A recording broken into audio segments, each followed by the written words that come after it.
India has sent a stern reminder to China regarding its aggression in the South China Sea, which now poses a threat to some of the most vital shipping lanes of global maritime trade.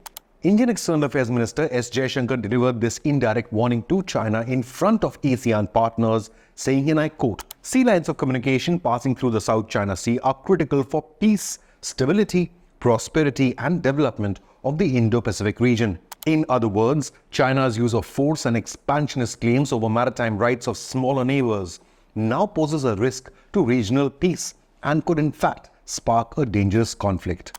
Jaishankar made the bold claim at the ASEAN summit held in Laos. Xi Jinping had sent the Chinese Foreign Minister Wang Yi to influence the ASEAN meeting. As expected, China was annoyed by India's bold stand, saying New Delhi has no right to interfere or back allies like the Philippines or Vietnam. But here's where Beijing is mistaken. Though PLA and Chinese Navy may threaten arrests of vessels it considers intruders or use force including water cannons, knives and axes to intimidate its smaller neighbors, the South China Sea is not Chinese territory and it never was. That sea is an international waterway on which all global superpowers, including India, United States, Japan and Australia, have maritime trade and interests as well as investments. The importance of the South China Sea cannot be overstated. While China wants to occupy the entire region, more than 6 other nations have exclusive economic zones. Nearly 60% plus global maritime trade passes through this region, including nearly 1/3 of total global shipping. Nearly a quarter or 22% of total global trade passes through SCS. It's not just China's backyard, but an equally important maritime route for India to trade with its own allies, including Japan, South Korea, Philippines, Vietnam and Malaysia. Chinese aggression against Philippine Navy vessels is just the start. CCP aims to enforce its imaginary 9-dashed line with muscle power, which in turn could jeopardize global trade at large. India will soon be the world's 3rd largest economy and a 21st century superpower, and New Delhi and its Quad allies simply cannot allow China to block one of the world's most crucial ocean highways. Moreover, Chinese imaginary 9-dashed line and artificial islands have already been deemed illegal by an international tribunal at The Hague in 2016, a ruling that CCP simply refused to accept. So now India has been forced to join its ASEAN allies and warn China to respect international law or face collective opposition. This can also be seen as one of the most significant foreign policy moves of Modi 3.0 government by taking on China at an international stage. This also defies all predictions of a softer stance by New Delhi to broker peace at the LAC border in Ladakh, as had been reported. Emphasizing the need to promote maritime security in the South China Sea, Jaishankar made the comments at the 14th East Asia Summit Foreign Ministers meeting in Laos on the 28th of July. Remember, SLOC or Sea Lanes of Communication is a term describing the primary maritime routes between ports used for trade, logistics and even naval forces. EAM said India will continue to uphold ASEAN unity and centrality through the Act East policy.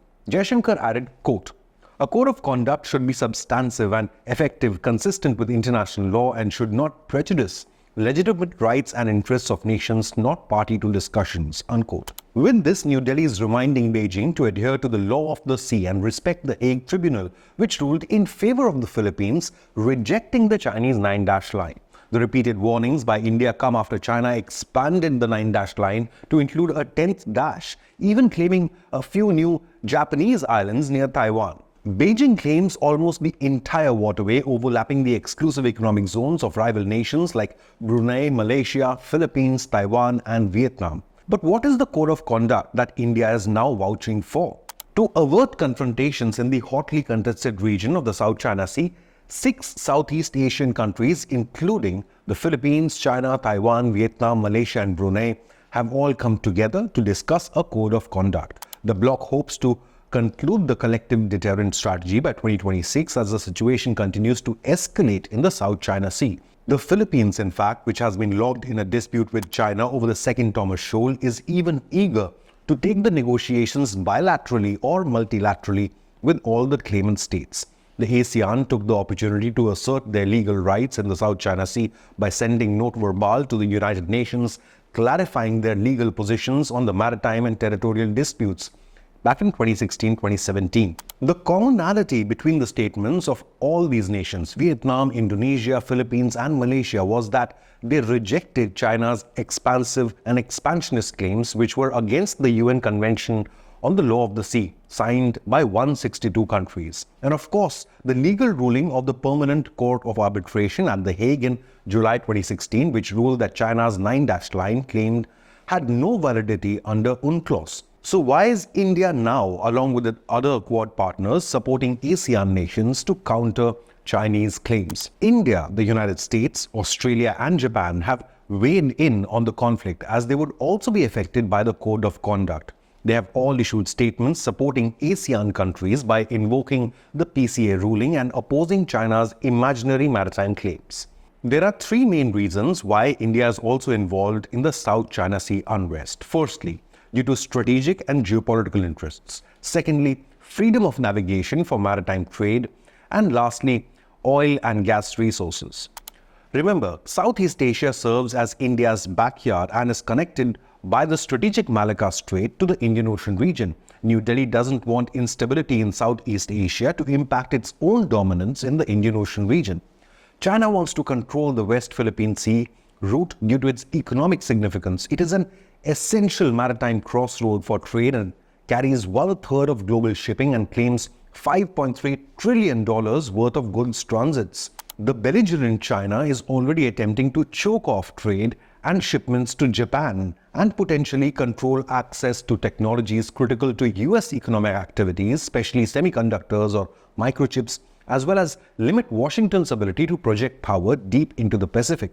CCP wants to arbitrarily expand China's exclusive economic zones. It is constructing military and civilian infrastructure on man-made islands and artificial islands, especially the Spratly Islands in the South China Sea. Beijing has demonstrated it is willing to take aggressive actions to intimidate its neighbors and will not stop unless an international coalition protects these maritime trade routes. Now, these Chinese activities jeopardize India's trade ties with the Southeast Asian states as well as its economic security. This is why India is actively pushing for secured sea lines of communication in the Indo-Pacific. In fact, Indian Foreign Minister S. Jaishankar even met US Secretary of State Antony Blinken ahead of the Quad ministers meeting in Tokyo. EM Jaishankar posted on X, quote, "Great to catch up with Sec Blinken in Tokyo today. Our bilateral agenda progresses steadily. Also had a wide-ranging discussion on regional and global issues," unquote.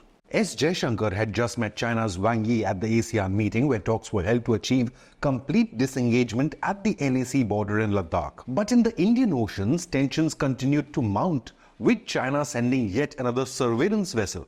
The Xianghong 03 is currently in the Bay of Bengal to spy in Indian Navy's subsurface firing exercise. The Indian Navy is monitoring the Chinese ship. India has declared nearly 600 square kilometers as a danger zone till the 10th of August for subsurface firing exercise, but Chinese vessel has sneaked dangerously close to this region. According to last sighting, it was around 120 nautical miles from this live firing exercise by the Indian Navy. Now, subsurface firing exercise means that Indian Navy is practicing eliminating enemy submarines and boosting its own anti-submarine warfare capabilities.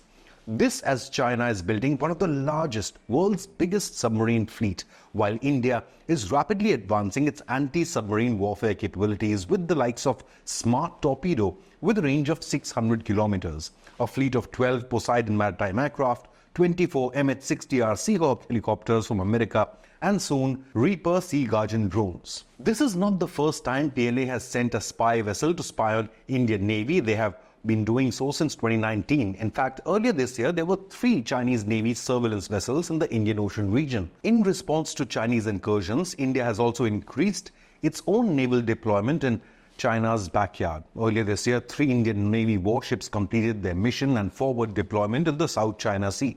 While even last year, an Indian warship reached Manila soon after China-Philippines tensions escalated in the region. India has also supplied the ship killer BrahMos missiles to the Philippines, and talks are underway for similar defense deals for fighter jets as well as naval helicopters. Meanwhile, countries including Vietnam and Indonesia have also held initial discussions with New Delhi for the acquisition of the BrahMos supersonic cruise missile. With a speed of nearly Mach 3 and a range of 300 kilometers, the Indian BrahMos could prove to be the biggest challenge to Chinese aggression in the South China Sea.